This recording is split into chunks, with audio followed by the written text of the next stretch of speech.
Ya Nabi salam alaika, Ya Rasul salam alaika, Ya Habib salam alaika, salawatullah alaika. Bismillahirrahmanirrahim. Assalamualaikum warahmatullahi wabarakatuh. Alhamdulillahirabbil alamin, wassalatu wassalamu ala asyrafil anbiya'i wal mursalin sayyidina Muhammadin wa ala alihi wa sahbihi ajmain. Amma ba'd. Ikhwati akhwati, sebagaimana kita ketahui bersama bahwa agama Islam itu merupakan agama fitrah, agama yang sesuai dengan kebutuhan manusia, agama yang sesuai dengan akal manusia, akal kita. Ini bisa dilihat dari inti ajaran Islam itu sendiri yang terdiri dari akidah ataupun ibadah, muamalah, akhlak, termasuk juga masalah-masalah yang terkait dengan masalah kebersihan, masalah kesehatan. Ini semuanya merupakan fitrah, artinya memang manusia atau kita membutuhkan hal-hal tersebut. Dalam serial bersama hadis Nabawi Syarif kali ini kita akan menengok hadis yang berbicara tentang masalah fitrah tersebut, yaitu hadis sebagai berikut. An Abi Hurairah radhiyallahu taala anhu anin Nabi sallallahu alaihi wasallam qala al fitratu khamsun aw khamsun min al fitrah al khitan wal istihdad wa taqlimul adhafir wa nadful ibd wa qasus syarib, yang artinya berasal dari sahabat Abu Hurairah radhiyallahu taala anhu bahwa Rasulullah sallallahu alaihi wasallam bersabda, ada 5 macam fitrah, yaitu khitan, mencukur bulu kemaluan, memotong kuku, mencabut atau mencukur bulu ketiak, dan memotong atau merapikan kumis. Hadis ini diriwayatkan oleh Imam Bukhari dan Imam Muslim. Dari hadis ini kita dapat mengambil beberapa catatan atau beberapa pesan bahwa fitrah yang dimaksud dari hadis adalah hal-hal yang merupakan tuntunan agama, yang merupakan ajaran agama kita, merupakan tuntunan para rasul dan para nabi, dan ia juga merupakan ajakan akal sehat manusia. Apa saja hal itu? Ini ada 5. Sebenarnya dalam hadis-hadis lain lebih dari 5, tapi di sini kita ambil hadis yang 5 ini saja dulu. Yang pertama, khitan atau sunatan. Kalau di kampung saya disebutnya sunatan. Ini merupakan fitrah, ya, merupakan yang wajib dilaksanakan oleh setiap muslim, yang laki-laki maksud saya. Karena apa? Karena ini akan menjaga kebersihan, untuk menjaga kesehatan, dan sekiranya tidak disunat itu tidak sah wudunya, tidak sah sholatnya nantinya. Karena apa? Karena ada bagian yang mungkin tersimpan kotoran karena sisa-sisa pipis atau apalah begitu, jadi tidak hilang, tidak bersih, tidak suci karena tidak disunat. Karenanya untuk mengikuti, mentaati perintah dari agama kita itu harus disunat. Karena apa? Karena untuk membersihkan diri dan agar bisa dapat berwudu dengan baik dan menjaga kebersihan dan kesehatan diri. Itu kenapa harus disunat.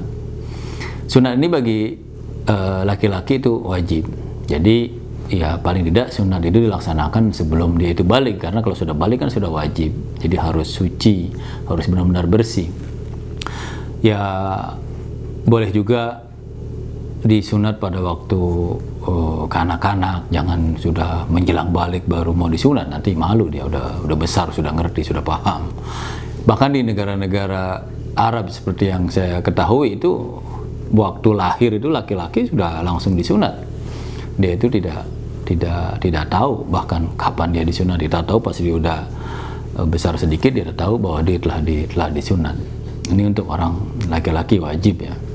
Tapi kalau orang perempuan itu hukumnya tidak wajib seperti orang laki.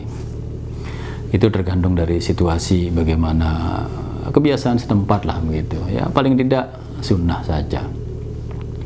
Tentang bagaimana apa yang disunat itu, karena saya sendiri bukan tukang sunat, tanyakan saya sama tukang sunat itu, ya. Saya sendiri waktu sunat dulu masih kecil tuh saya nggak tahu, mata saya ditutup, tahu-tahu sudah ada bagian yang hilang. Itu secara singkat tentang khitan atau sunat. Yang kedua, mencukur bulu kemaluan atau istihdad di dalam bahasa hadisnya. Ini tidak malu-malu untuk dijelaskan, karena memang itu ada di dalam hadis, ya, asal dijelaskan tidak terlalu vulgar begitu. Karena apa? Ini maaf sebelumnya, ini adalah disunahkan untuk baik laki-laki ataupun perempuan. Karena apa? Karena di wilayah sekitar kemaluan di situ kan agak lembab dan sering berminyak, sering berkeringat, sehingga menimbulkan tempatnya para bakteri, virus dan lain sebagainya. Karenanya harus dibersihkan untuk melindungi kemaluan itu sendiri. Jadi setiap waktu itu harus dibersihkan, harus dicukur, ya. Kalau nggak paham juga harus dikoredin tuh rumput-rumputnya semuanya. Biar apa? Biar supaya sehat, biar supaya indah, biar supaya, dan ini memang sudah tuntunan agama ya, untuk menjaga kesehatan badan. Sampai yang seperti ini juga diajarkan dalam agama kita, supaya tidak timbulkan penyakit, nanti gatal-gatal atau penyakit bisa bau yang tidak sedap dan lain sebagainya. Itu secara singkat, jadi itu harus dibersihkan, harus dicukur habis lah begitu pada setiap waktu. Ya, jangan dibiarkan lebat seperti itu. Artinya yang sehat adalah yang dibersihkan. Itu yang terkait dengan yang kedua. Yang ketiga, memotong kuku. Ini sangat-sangat penting, dan kadang-kadang kita juga heran tuh, banyak orang-orang muslim maksud saya itu yang memelihara kuku, ya, pelihara kuku. Padahal agama meminta supaya untuk dipotong, ya, merupakan fitrah, karena itu merupakan suatu kebersihan, suatu kesehatan. Karena apa? Karena tangan ini kan kumpulnya kita makan, terus makanan kita pegang, masukin ke mulut kita, padahal di situ banyak penyakit, kotor kan, tidak dipotong, ya. Ini salah satu untuk menjaga kebersihan. Jadi kuku itu harus dipotong. Terus lagi, kalau kuku tidak dipotong, ya, itu kadang-kadang tidak bisa air wudhu itu masuk ke bawah kuku itu. Artinya kuku itu harus dipotong supaya semua air wudhu ke bagian yang harus dibasuh dengan air, ya, seperti tangan dan kaki itu kuku harus dipotong supaya air itu dapat masuk dengan mudah, ya. Di samping ini juga suatu perintah agama, ya, tapi itu juga merupakan suatu upaya untuk menjaga kesehatan, kebersihan dan keindahan. Bayangkan kalau seandainya kita melihat orang kukunya panjang begitu, ya, tidak ubahnya seperti hewan lah, hewan buas maksud saya. Tuh ada yang kukunya panjang-panjang begitu, ya, nggak ada bedanya antara sama macan kalau misalnya kukunya panjang. Jadi kuku itu singkatnya itu harus dipotong, harus dibersihkan setiap waktu, dan jangan sekali-kali dipanjangkan. Ini adalah perintah dari hadis yang kita bacakan tadi. Yang keempat, mencabut atau mencukur bulu ketiak, ya. Ini kita itu bangga, ya, artinya urusan yang seperti ini juga agama itu mengatur, ya, supaya perhatian dengan masalah ini. Kenapa? Karena kalau ketiak bulunya itu lebat, ya, itu kan jadi sumber penyakit. Kenapa? Karena di situ akan tumbuh virus, tumbuh bakteri-bakteri yang istilahnya akan membuat jadi atau menimbulkan bau yang tidak sedap, dan pemandangannya juga tidak indah begitu, ya. Bayangkan kalau misalnya kita lagi di Metro Mini atau di Kopaja, masih ada nggak, ya?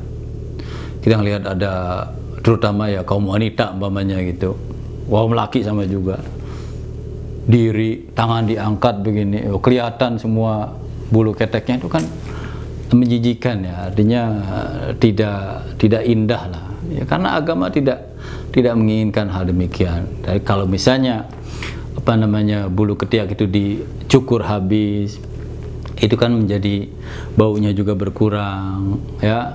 jadi tambah sehat. Apalagi kan kita di daerah panas yang suka keringetan ya, ditambah udah keringetan, tambah itu juga sarangnya bakteri, sarangnya virus yang menambah bau.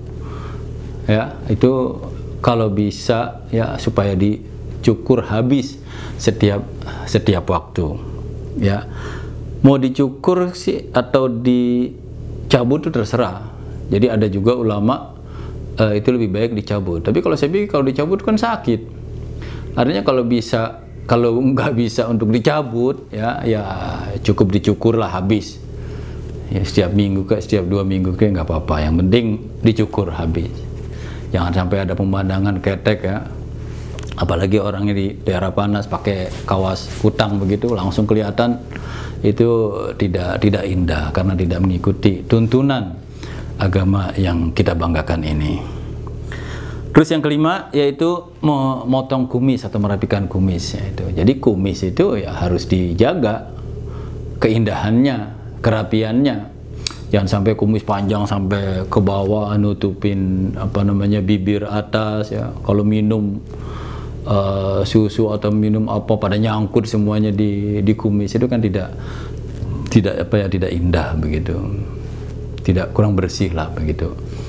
Tetapi tidak harus dicukur habis ya, artinya cuma istilahnya ditipiskan begitu, dirapikan lah begitu. Ya, supaya ya ini tuntunan artinya tuntunan baginda Rasul SAW supaya kumis itu dirapikan, dipotong yang rapi ya. Ini secara singkat 5 daripada tuntutan